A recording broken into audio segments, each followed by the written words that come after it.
মাধ্যমিক পরীক্ষা চলছে আর সেখানেই একজন শিক্ষক, তার পাশাপাশি তিনি বর্তমান উত্তরের বিধায়ক শিব কুমার মালিক, তিনি ভুলে গেছেন শিক্ষক।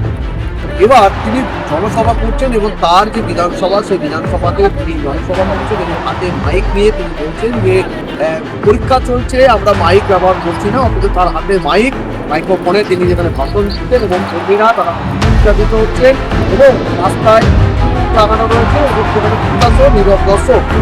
জওয়ানদিঘি থানা এরিয়া এবং সেই এরিয়াতেই এই জনসভা সেখানে করা হয় এবং এতে ইতিমধ্যেই এই যে বিধায়কের যে বিধায়ক, তার পাশাপাশি শিক্ষক, তাকে নিন্দার ঝড় উঠেছে যে তিনি একজন শিক্ষক, তার পাশাপাশি তিনি বিধায়ক, কি করে তিনি এই জনসভা করছেন এবং মাইক ব্যবহার করছেন।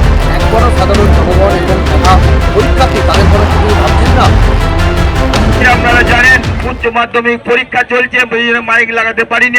আপনারা জানেন উচ্চ মাধ্যমিক পরীক্ষা চলছে, মাইক লাগাতে পারিনি। রাজ্য সরকার নির্দেশ দিয়েছে মাধ্যমিক উচ্চ মাধ্যমিক পরীক্ষা চলাকালীন কোনো রকম মাইক ব্যবহার করে অনুষ্ঠান করা যাবে না এবং বড় কোনো রাজনৈতিক মিছিলও হবে না। তারপরেও কিভাবে তৃণমূল কংগ্রেস এই মাইক বাজিয়ে মিছিল করলো সেটাই আমরা বিজেপির পক্ষ থেকে জানতে চাই।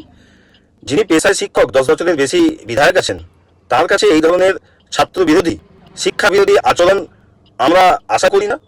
মাইক ছাড়াই সাউন্ড বিধি মেনে পরীক্ষার সময়ে এই অনুষ্ঠান করা হয়েছে। এখন একটি জায়গায় আপনাদের মাধ্যমে শোনা যাচ্ছে সেখানে মাইক ব্যবহার করেছে, আমরা শুনিনি, আমরা খোঁজ নেব এবং আমাদের কর্মীদের বলা আছে, আবারও বলবো, যাতে কোনো রকমের নিয়ম ভঙ্গ তারা না করে। শুধুমাত্র রাজনৈতিক জন্যই কি এই বিধায়ক হওয়া, না শিক্ষকতা যে করতেন তখন তিনি এই শিক্ষকের সময় সে ভুলে গেছেন যে পরীক্ষার সময় যে মাইক ব্যবহার করা সেটা ঠিক নয়। পূর্ব বর্ধমান থেকে সন্তোষ দাস, রিপাবলিক বাংলা। নানা ধরনের কন্টেন্ট দেখার জন্য লাইক করুন, শেয়ার করুন আমাদের ফেসবুক পেজ, সাবস্ক্রাইব করুন আমাদের ইউটিউব চ্যানেল। পাশাপাশি অন্যান্য ব্রেকিং নিউজের জন্য অবশ্যই চোখ রাখুন রিপাবলিক বাংলায়।